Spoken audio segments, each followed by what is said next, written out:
एक समय की बात है। हिमालय की खाड़ी के किनारे एक छोटे से शांत गांव में राहुल नाम का एक युवा लड़का रहता था।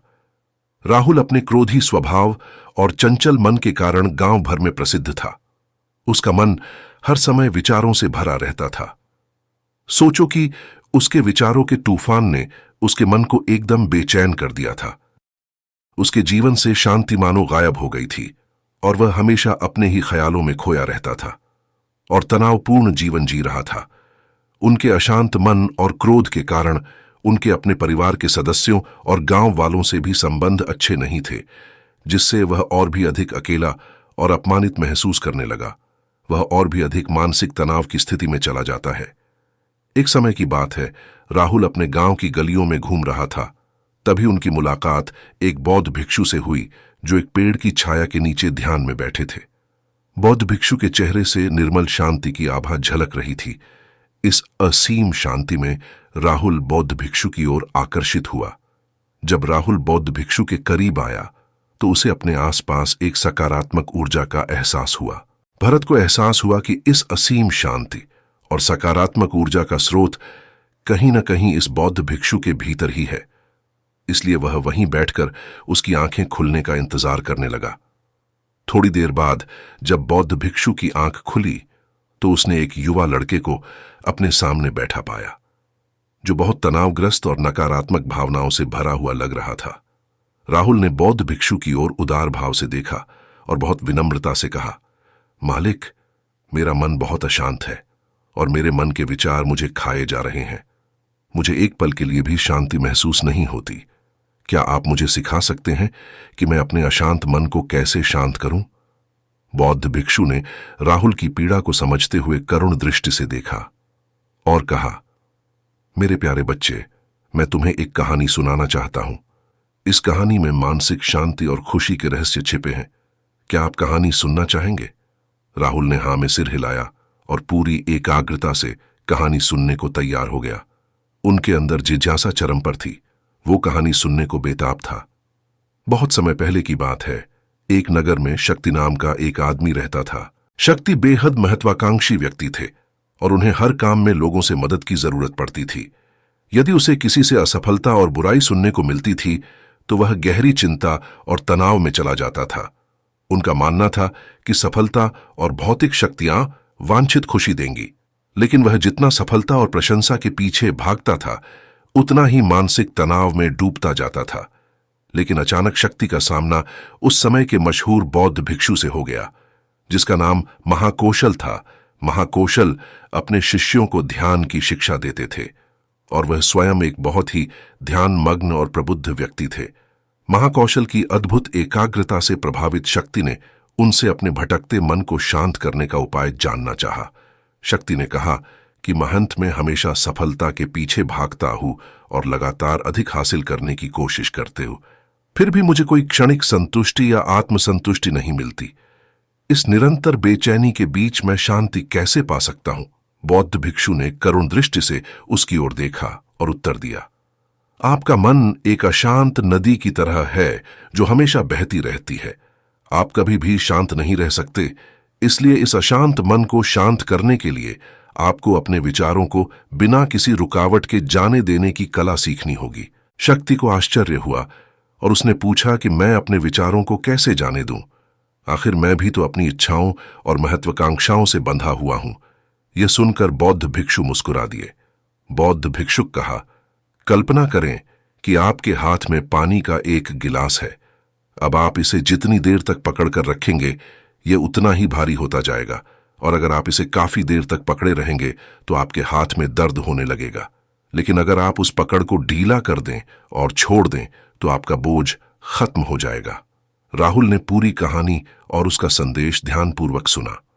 वह समझ गया कि अपने विचारों और इच्छाओं से चिपके रहने से उसका बोझ बढ़ जाता है और अंदर ही अंदर अशांति पैदा कर देता है। अब राहुल को कहानी का अंत सुनने की उत्सुकता से प्रतीक्षा थी।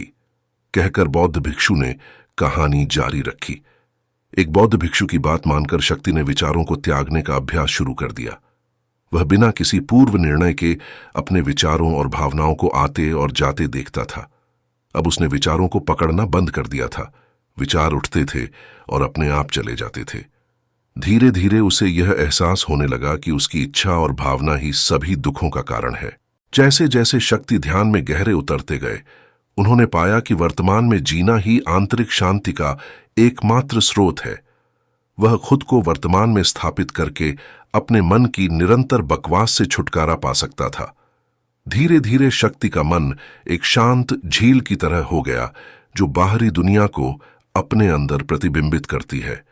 उन्होंने जीवन की सादगी में संतोष को अधिक महत्व दिया और भौतिक संपत्ति के प्रति अपना लगाव छोड़ दिया। जैसे ही शक्ति में ऐसे बदलाव की खबर लोगों के बीच फैली, दूर दूर से लोग मार्गदर्शन लेने आने लगे।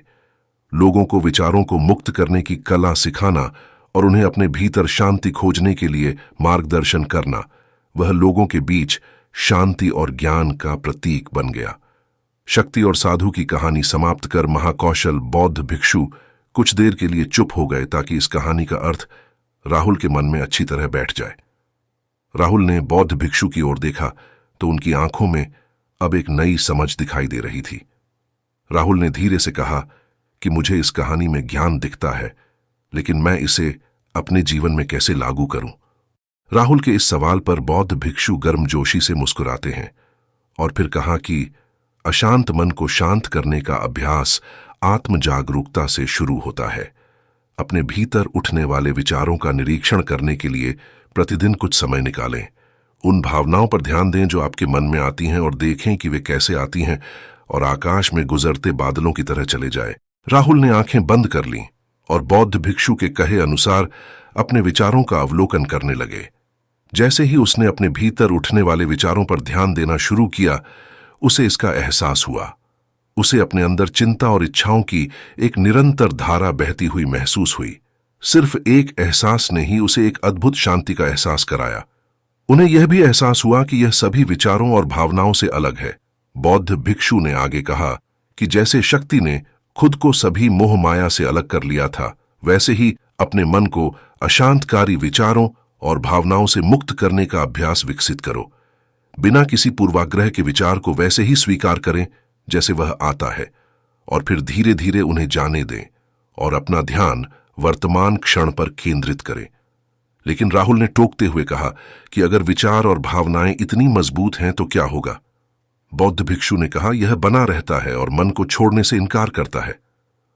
बौद्ध भिक्षु ने राहुल की बात से सहमति जताते हुए सिर हिलाया और कहा, ऐसे कई मौके आएंगे जब आपके मन में सवालों का बवंडर चल रहा होगा, जब आपका दिमाग आपकी बात ही नहीं सुनेगा। तो ऐसे में आपको अपनी सांसों की ताकत पर विश्वास करना होगा। एक बार फिर भिक्षु ने राहुल से कहा, अपनी आंखें बंद करो और अपनी सांसों पर ध्यान केंद्रित करने के लिए अपने पेट को ऊपर उठता हुआ और मथता हुआ महसूस करें। बौद्ध भिक्षु ने बताया कि जब भी आपका मन अशांत हो तो तुरंत अपनी सांसों पर लौट आएं। सांस की वाद्य गति आपको तुरंत वर्तमान के चरणों में वापस खींच लेगी और आपको शांति का अनुभव कराएंगी। एक बौद्ध भिक्षु के निर्देशानुसार आने और जाने वाली सांसों पर ध्यान केंद्रित करने का प्रयास करें। इस छोटे से व्यायाम से उन्हें मानसिक शांति का अनुभव हुआ। उसे याद आया कि उसकी सांसें हमेशा उसके साथ थीं, जो उसे वर्तमान क्षण की याद दिलाती थी, आराम और शांति लाती है। राहुल के इस विकास को देखकर बौद्ध भिक्षु मंद मंद मुस्कुराए और बोले, मेरे प्रिय, बेचैन मन को शांत करना एक ऐसा अभ्यास है जिसमें बहुत प्रयास और दृढ़ इच्छा शक्ति की आवश्यकता होती है, क्योंकि लगातार व्यायाम से मांसपेशियां मजबूत होती हैं। उसी तरह नियमित अभ्यास से मन भी शांत होता है। स्वीकृति में सिर हिलाते हुए इस बौद्ध भिक्षु को धन्यवाद देते हुए उन्होंने वादा किया कि आज से वह अपने अशांत मन को शांत कर सकेंगे और अपनी गैर शक्तियों को मुक्त कर सकेंगे। बौद्ध भिक्षु ने राहुल के कंधे पर हाथ रखकर कहा, मुझे आपकी क्षमता पर बहुत भरोसा है और आपको जल्द ही आंतरिक शांति मिलेगी। लेकिन याद रखें कि यह आसान नहीं होगा, लेकिन अगर आप दृढ़ इच्छा शक्ति और खुले दिल से प्रयास करेंगे तो आप निश्चित रूप से वह शांति पालेंगे जो आपके अंदर है। उस दिन से राहुल अपने अशांत मन को शांत करने का प्रयास करने लगा और हर दिन ध्यान करने के लिए एक अलग समय निर्धारित किया। उसने अपने मन में उठने वाले विचारों को बिना किसी रोक टोक के जाने दिया और अपनी सांसों के जरिए खुद को वर्तमान में बनाए रखने की कोशिश की। समय के साथ अभ्यास करते हुए राहुल को अपने अंदर शांति का अनुभव हुआ। जैसे जैसे समय बीतता गया, राहुल को ध्यान और शांति का स्रोत कहा जाने लगा। जैसे जैसे समय बीतता गया, भरत को ध्यान और शांति का स्रोत कहा जाने लगा। ग्रामीण अपने अशांत मन को शांत करने के लिए राहुल के पास आने लगे। बौद्ध भिक्षुओं के शिक्षक दूसरों की मदद करते समय आत्म जागरूकता की शक्ति साझा करते हैं। बौद्ध भिक्षु आंतरिक शांति पाने की शिक्षा देते हैं। इसके साथ ही उन्होंने अपनी सांसों पर ध्यान देने और अपने विचारों को मुक्त करने की कला भी सिखाई। ऐसे निवासियों का विकास हुआ और उन्हें मन की अमूल्य शांति मिली।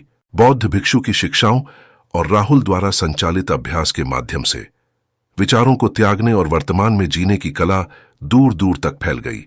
उन्होंने कई लोगों की जिंदगी बदल दी और जैसे जैसे समय बीतता गया, उनकी जिंदगी और भी बदलती गई। राहुल का शांत प्रभाव उसके गांव की सीमाओं से परे तक फैला हुआ था। आसपास के गांवों और शहरों से लोग राहुल के परिवर्तन की कहानी सुनते थे, उनसे सलाह लेने आते हैं। मन के बोझ तले दबे लोगों के लिए राहुल आशा की किरण बन गया। राहुल की शिक्षाएं केवल ध्यान और प्रवचन तक ही सीमित नहीं थीं, बल्कि वह रोजमर्रा के काम जागरूकता के साथ करने पर ज्यादा जोर देते थे। वह लोगों को अपनी भावनाओं के प्रति जागरूक रहने की याद दिलाते थे। इस बात पर ध्यान दें कि आप दिन भर में क्या करते हैं और अपने आसपास होने वाली घटनाओं पर आप कैसे प्रतिक्रिया करते हैं। हर काम पूरी जागरूकता के साथ करें। जब आप खाएं तो प्रत्येक टुकड़े के स्वाद का आनंद लें। जब आप सूरज की रोशनी के सामने खड़े होते हैं तो उसकी गर्मी महसूस करें। लोग क्या कहते हैं उसे ध्यान से सुनें और समझें। छोटे छोटे बदलावों से लोगों के जीवन में चमत्कारिक परिवर्तन आते हैं। राहुल की शिक्षाओं से लोगों ने सीखा कि जीवन का आनंद वर्तमान में जीने में है। दोस्तों, यह कहानी का अंत है।